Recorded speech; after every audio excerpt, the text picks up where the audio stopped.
as many people have noticed, which is weird because I honestly wasn't planning on anyone noticing, but as many people have noticed, we've actually changed the red on the logo. The red on the logo was actually this kind of light orange, light red color. And for the longest time, it was kind of bothering me, especially considering I got my tattoo with like a darker red color. It's a little faded now, but I got it with the more red color. And so what we did over the last 3 or 4 days is Triwar actually went through and he got all of our branding reset. So now the red is no longer a light red. It is a nice, dark, full body red. It's very nice. And this one is definitely more, I think, our speed. And as many people have noticed, surprisingly, we have changed the logo around on different places. So yeah, it's pretty awesome. And a big thanks to Mr. Triwar for doing that. Yeah. Okay. So let's say hi to you folks. And then we've got some exiling to do. We have some paths to exile. Don't panic now. There's something strange on your head. Oh, that's just my hair beanie. Normally, I wear my red, black, and white beanie, and then my hair beanie, and then another smaller beanie under that. I'm just not wearing the outer beanie today. So I have my hair beanie on, and then my normal beanie on under that, and then I'm bald. So that's pretty much where we are now. Just jumped through your studio tour to see how it looked, and it looks amazing. Thank you, Patrick. I'm glad you like it, buddy. The surface. All thanks to you guys at the end of the day. So I thank you. Thank you. Isn't Fortitude a charge anymore? No, actually they made some pretty important changes to Fortitude. So now it's more like a stat than a charge. So basically, like in this tree we're going here, this is kind of useless for us right now. I mean, it's okay, but it's relatively useless. You can see because it increases damage with Fortitude. Here, more damage and attack speed while fortified. But the thing is we only get our fortification when we get to here. So none of this really applies anymore. In fact, tell me this. Does the, what is it? Shield charge? Doesn't shield charge? Does that give fortified? Like, how does that work now? Does it even do anything with fortification? Because I remember back in the day, shield charge was like the go-to that stuff. Not anymore, it doesn't. I always thought Cohh was bald. Me too. I know, it's crazy. Ever gonna play Dying Light 2 again? Yes, I'm gonna return to Dying Light 2 for the DLCs and everything. I'm hoping when they're not under a huge amount of, like, there's a lot of good stuff in Dying Light 2. And my hope is that when they're not crunched out of their mind to get the product out as soon as possible, they'll be able to deliver a much more quality experience. So my hope is that the subsequent expansions and DLCs and stuff are going to be a little bit more narratively cogent, we'll say. Yeah, because unfortunately, man, there are very few products. My spirits are spent. There are very few products that fall apart as hard at the end than Dying Light 2. So I'm hoping that they can keep a consistent quality level in future stuff, and I'll definitely play it. I mean, the gameplay was good enough to want to revisit it, no question. Like I was really with the game for like at 80% through the game, I was completely with it. At 90%, I was like, okay, this is kind of wild, but maybe they can pull it together. And then right at the end, it just all fell apart. So, yeah, I really feel like if they would have had another maybe 6 months and were able to really focus on that ending portion, that it could have been a really solid game. So, yeah, I'll definitely play future content. What game? Dying Light 2. Outriders campaign was so good, but the end game was whack. Yeah, dude. The problem with Outriders, main story was a lot of fun and good. The end game was tacked on and really pretty disappointing. But even then, the gameplay and the sets and stuff were cool enough to where it could have been fun. There was like this glimmer of hope there. But then the major issue with Outriders was the fact that People Can Fly just could not get their head around the technical issues. Like the fact that those bugs lasted through beta that were ruining people's progress, and then they screwed it up even more. And that was the first big half of the issues. And then the second big half of the issues was that whatever genius there decided it was okay to make giant double-digit percentage changes before they did big patches that were huge nerfs, and then not tune them at all. Like, they needed a scalpel, and they used a gigantic axe, and then they just forgot about what they did when the community cried out, "This is a terrible thing you've done." So they basically like had huge technical issues, and then before they started fixing them, they did this massive axe-style nerf, and then just stopped balancing the game for like the next few months as they fixed the technical issues. And it's just like, what are you doing? And then they promised the big end game experience, and the big end game experience ended up being just like one of the other levels with like an extra trick. Oh man. Oh, it was so disappointing. It was so disappointing. There was like to this day, I feel like Outriders is one of the largest lost potential situations I've seen in decades. Like, Outriders could have been like as big as Borderlands if they had done it right. They could have started a massive new franchise. They could have taken that so far, and they completely squandered it. It was really unfortunate. I'm hoping, I mean, you know, they kept working on it. They kept working on it, which is good. Oh, no. Here's the thing. I know people in chat are saying Anthem. Outriders had a huge amount more potential than Anthem, because there was actually something in Outriders. Anthem was screwed from the start. Anthem was an idea that never got realized. Anthem was like a promise that was never fulfilled. But Outriders, like, it had the content. Like, it had the tools. Like, it was, Outriders was cool. It's just they took the ball to the end line, and they didn't score the touchdown. Like, they were right there, poised to make that a win, and then they just dropped the ball. They fumbled. So I would say the potential was definitely more lost in Outriders than Anthem. But yeah, both of them are still like really, really unfortunate. Anthem was like a third of a game. Anthem was just like, there was some cool stuff in Anthem, but it needed so much more. It just needed more. Like, the entire scope of Anthem, it was sold as like a giant amazing experience, and what was released felt like a $30 glorified tech demo in a lot of ways. It was really just oof. Very, very unfortunate. I mean, entire mechanics were missing from Anthem on release. There was zero endgame. There was the item system was not thought out at all. Like, they just all of the gear in Anthem had like zero thought into long-term play and how they functioned. And I mean, there was a reason they went back and tried to rework everything. They literally tried to rework the entire way the stuff worked because they knew it was garbage, which sucked. Again, that was just super unfortunate. So yeah, it was Anthem, I say, was just much more of it was an incomplete game.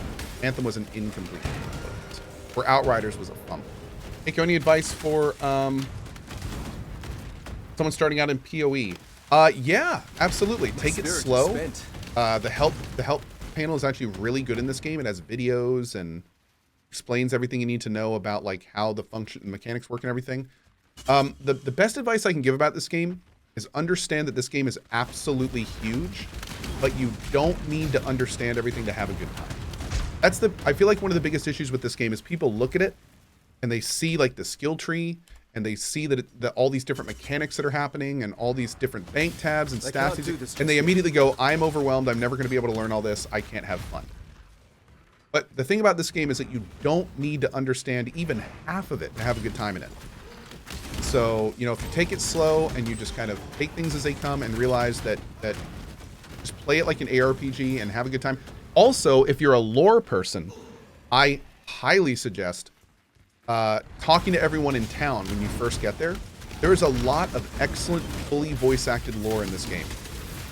When you watch streamers like me play it, pretty much every streamer at this point that's playing it actively, we don't really do much in town. We just run through it because we've all done it before, or in many cases they just don't care, which is fine too.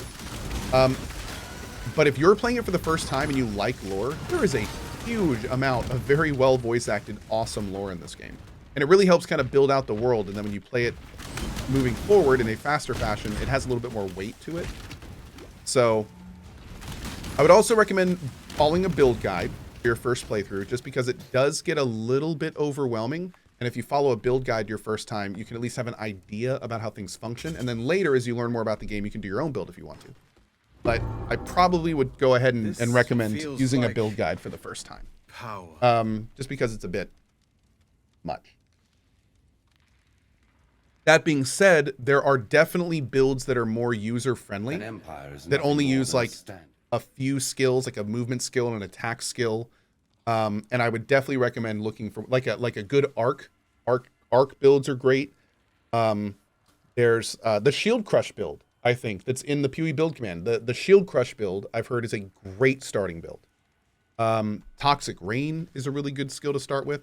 So there are some builds that are kind of more difficult to play, and there are other builds that are relatively straightforward and let you focus on the mechanics and learning the game instead of like, you know, having to balance levels and make sure this is filled to activate this buff, or that you do this much damage to activate this, or that these 3 skills are always up, you know, and stuff like that. So is the lore and story of Path of Exile worth it, or is just the game fun to play?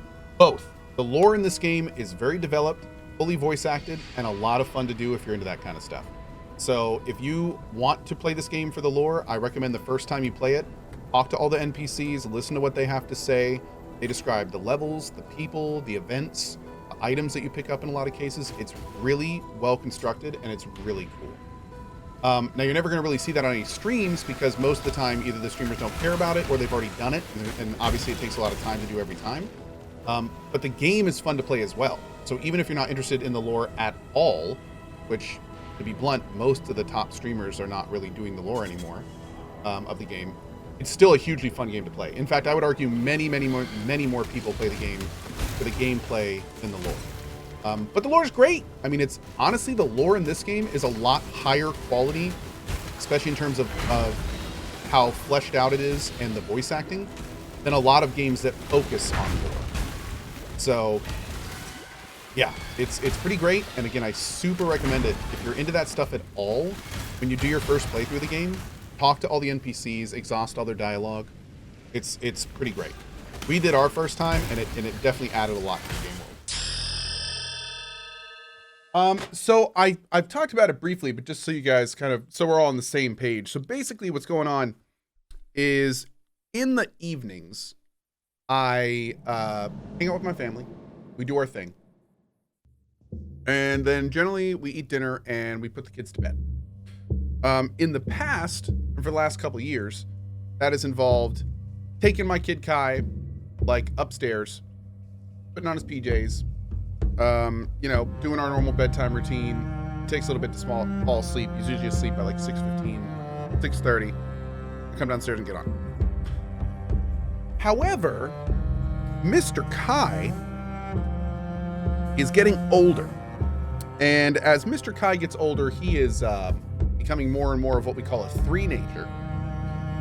And he is having speed bumps in the process of the evening, which is elongating the entire process. So what I'm trying to say is there's a good chance that it may take longer moving forward. Things are going to change. We're going to do what we can, but yeah, at the end of the day, this kid is going to be pretty much deciding how these things go, and he is very much. I used to have some influence over the sheep. Very much I could talk still, them out of this madness every time. Getting old. So the TLDR is I could be anywhere from on time to significantly late to missing cozy streams as we get this figured out. So we will see. No mercy for the wicked.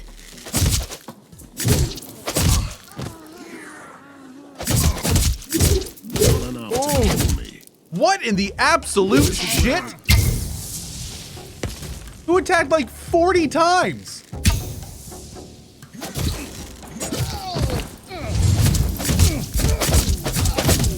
Oh my god.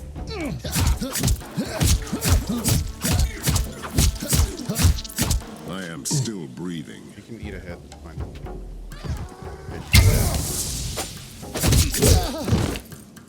Okay. Blessings. For my forefathers.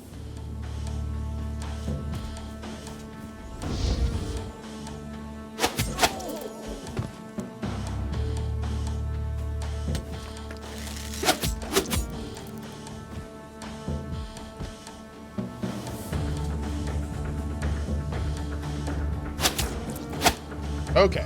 The gods shall be pleased. Cool. Still got wrecked, but you know, whatever. We'll make it do. Oh God.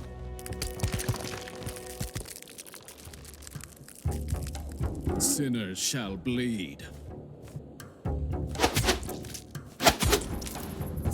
This TP so deep. Wait, what? Or more spot?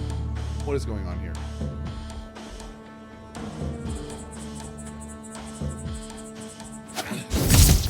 What is your command?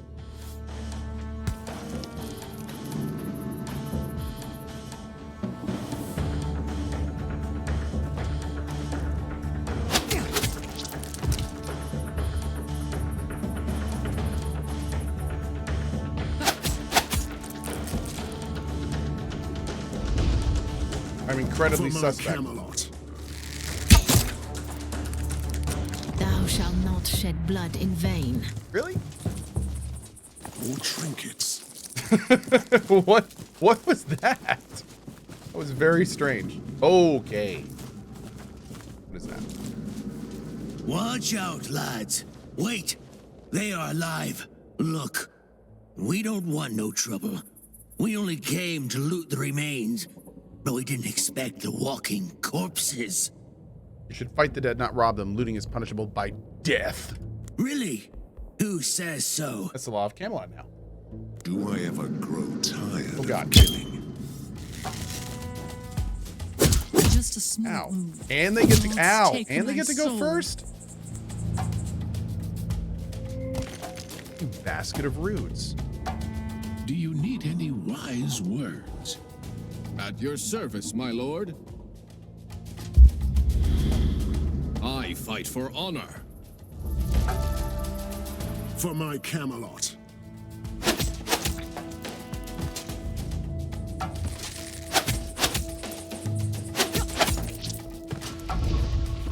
None can stand in my way. I serve the Lord. Down with the violence. You must be really desperate. I am. For my Camelot.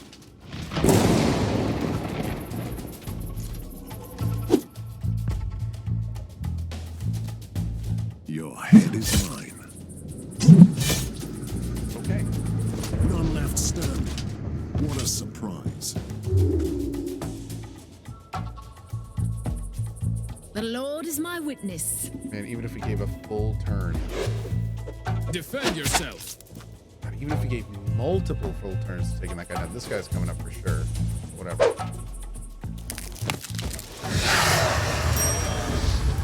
Oh no!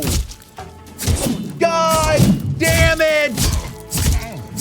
Oh, the guy respawned. Sure, I will Oh, make that it. sucks so much. Hey, lot closer. Guys, I gotta go. I'm already a little late tonight. I started late, and I went a little late, and now I gotta go. We'll figure this fight out tomorrow. Thank you all so much for all the support. I hope you guys had fun. Tomorrow morning is gonna be Path of Exile. Tomorrow afternoon, I have to take one of my bikes in, but I should be back, I think, for something. Maybe some more Path of Exile or something in the afternoon. I hope to be, at least. We'll see. We'll see. And then tomorrow night, we're gonna play more of this game, because this game's amazing, and I'm loving it. So thank you all so much for being here. Have a great morning, afternoon, or evening, wherever you are around the globe. As always, thank you for your time. And I'll see you fine folks tomorrow for more fun.